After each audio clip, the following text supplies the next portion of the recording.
Asemoglu, Why Nations Fail. 4. Small Differences and Critical Juncture, The Weight History. I was reading about the Black Death. It's fascinating how a single event can have such a profound and lasting impact on society. It started in China and made its way to Europe through trade routes. Yes, it was truly catastrophic. The source talks about how it arrived in the port of Tana and then spread throughout the Mediterranean, carried by rats on Genoese trading ships. It's hard to imagine something so small causing such devastation. The descriptions of the symptoms are chilling. Boccaccio's account from Florence is so vivid. The swellings, the dark blotches, and how quickly people died. It sounds like all medical knowledge at the time was completely useless. Exactly. And the fear was so intense that people in England, like King Edward III and the bishops, were praying and asking their priests to do the same, hoping it would ward off the plague. Bishop Ralph of Shrewsbury's letter is a great example of that desperate plea to God. But it didn't work. The plague hit England just as hard, wiping out about half the population. It's interesting how the societal response varied. Some people went mad, drinking and enjoying life to the fullest, as Boccaccio noted, while others saw it as a social and political turning point. It really shook things up. The text mentions a socially, economically, and politically transformative impact. It completely changed the feudal system that had been in place since the fall of the Roman Empire. The feudal system was so rigid, wasn't it? The king owned everything, and the lords exploited the peasants, or serfs, who were tied to the land. It was a highly extractive system. It was. And that's what made the plague so significant. The immense scarcity of labor it created completely upended that system. Peasants suddenly had leverage. The example of Einsam Abbey shows how they could demand and get changes to their contracts. The government tried to fight back, of course. The Statute of Laborers in 1351 was a desperate attempt to fix wages and prevent peasants from leaving their lords. They were trying to preserve the old feudal order.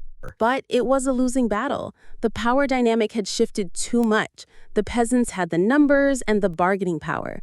When the state tried to enforce the statute, it led to the peasants' revolt in 1381. And even though Wat Tyler and the rebels were defeated, the statute was never really enforced again. Feudal labor services just faded away. This was a critical step toward an inclusive labor market and rising wages in England. It was a complete institutional shift. The source then jumps ahead to the 17th century and the Glorious Revolution, which was a political watershed. It limited the king's power and gave Parliament, representing a broader part of society, control over economic institutions. Right, and because of that, a whole new set of economic institutions emerged. They protected property rights, including patents for ideas, which was a huge incentive for innovation. Arbitrary taxes stopped, monopolies were abolished, and trade was promoted. The letter from James Watt is a perfect illustration of this. He was able to get a patent from Parliament for his steam engine, which motivated him because he knew there was a considerable demand for it. He had a market for his invention, and he had legal protection. It's fascinating how these changes led to the Industrial Revolution in England. The book says it wasn't a coincidence that it happened just after the Glorious Revolution. It was the result of a long process. And the source makes the argument that this divergence from other countries, like France and Spain, came down to what seemed like small differences at the beginning. If you look at all three countries in 1588, they all had absolutist monarchs and assemblies that were fighting for more power. But a key difference was that the English crown, unlike Spain's, didn't have the wealth from American gold and silver. This forced Queen Elizabeth I to rely on Parliament for taxes, which gave Parliament leverage to demand concessions like limiting monopolies. That small difference became huge when Atlantic trade exploded after 1600. In England, the lack of a royal monopoly meant a new class of wealthy traders emerged, independent of the crown. They were the ones who later fought for more political power in the English Civil War and the Glorious Revolution. While in France and Spain, their kings were able to monopolize that new trade, which actually strengthened their absolutist rule. So the same critical juncture, the expansion of Atlantic trade, led to opposite outcomes in these countries because of small initial differences. It's the same principle as the Black Death. A major event, or critical juncture, interacts with existing small institutional differences and sends societies down very different paths. The book calls this institutional drift. That's a great concept. Just like genetic drift, where isolated populations slowly diverge, societies drift institutionally over time due to historical conflicts or even random factors. And when a big event hits, those small differences suddenly become very consequential. It helps explain why Western Europe ended up with inclusive institutions and why Eastern Europe ended up with the second serfdom, even though they were so similar before the plague. The small differences in the power of lords and the weakness of towns in the East meant the plague actually made their institutions more extractive, while it did the opposite in the West. So, in the end, it's a combination of these slow, almost imperceptible institutional drifts, and then the explosive, transformative moments of critical junctures that really shape a nation's destiny.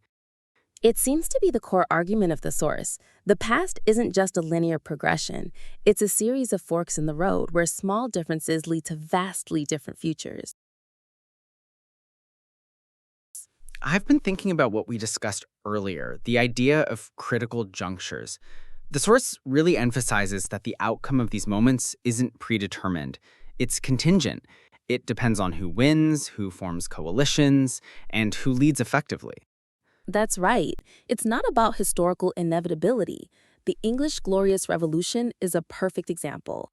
The victory of those who wanted to limit the crown's power wasn't a sure thing. The whole process was at the mercy of contingent events. And the most significant contingent event was the defeat of the Spanish Armada. The text points out that in 1588, the English Navy was weak and relied on privateers. The Spanish fleet was far more powerful, and many thought they were guaranteed to win. But they didn't. Bad weather and strategic errors by the Spanish commander, who was a last-minute replacement, gave the English an unlikely victory. Without that, the English wouldn't have been able to dominate the Atlantic trade, and the merchant class that fueled the political revolution might never have become so powerful. It's wild to think that a historical path that led to the first inclusive political institutions and the Industrial Revolution was set in motion by such a seemingly random turn of events. Of course, no one at the time could have predicted what would happen a century later. Exactly, and the source also points out that not all critical junctures lead to positive change. Look at the end of colonialism after World War II. For many former colonies in Africa and Asia, it was a critical juncture. But in many cases, it simply replaced one tyranny with another. The iron law of oligarchy in action, as the sociologist Robert Michaels called it. Power just shifts to a new elite who continue or even intensify the old abuses. It's a pernicious form of the vicious circle. The source mentions Botswana as one of the few exceptions. It also works the other way, too. Inclusive institutions can become more extractive. The Venetian Republic is a case in point. They had made great strides toward inclusive institutions in the medieval period, but they eventually reversed course and the narrow elite took over. It shows that progress isn't guaranteed. The Industrial Revolution in England sent ripples across the globe, but the institutions that created it didn't just spread automatically. The source explains that the impact depended on the pre-existing institutions in different parts of the world. And those institutions had already been shaped by past critical junctures and institutional drift. It's a great way to understand global inequality. The countries that developed institutions similar to England, like the United States, Canada, and Australia, adopted the Industrial Revolution rapidly. The U.S. Constitution and its push for a centralized, pluralistic state was similar to England's struggle with the monarchy. And it's interesting to see how the same processes played out differently in Europe. The French Revolution was another critical juncture that helped Western Europe's institutions converge with England's. But Eastern Europe, which had already diverging from the West since the Black Death, diverged even further. Then there's Latin America. The extractive institutions set up by the Spanish conquistadors have lasted for centuries, explaining the region's persistent poverty. It's a clear legacy of colonialism. And Africa is another powerful example. The lack of centralized states and the vicious circle of extractive institutions meant it was uniquely unprepared for the opportunities of the Industrial Revolution. The source says the Atlantic slave trade was a critical juncture that intensified this extractive path, destroying nascent institutions and state building.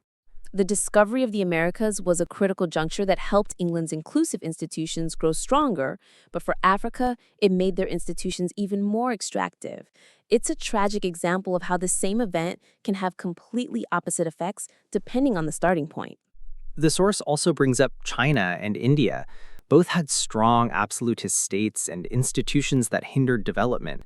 China's emperors banned ocean trade, which stifled creative destruction. In India, the rigid caste system prevented a flexible labor market from developing. They were both left behind. So it all comes down to the interplay of institutional drift and critical junctures. The small differences between England, France, and Spain in 1588 became huge during the critical juncture of Atlantic trade, and the differences between China and Japan became decisive during the critical juncture of American and British intervention. That's right. When U.S. warship showed up, China's strong absolutist state resisted, while Japan's more tenuous feudal system gave rise to an opposition that led to the Meiji Restoration. This institutional difference set Japan on a path of growth, while China stagnated for decades. And the same logic explains why some growth spurts end and others continue.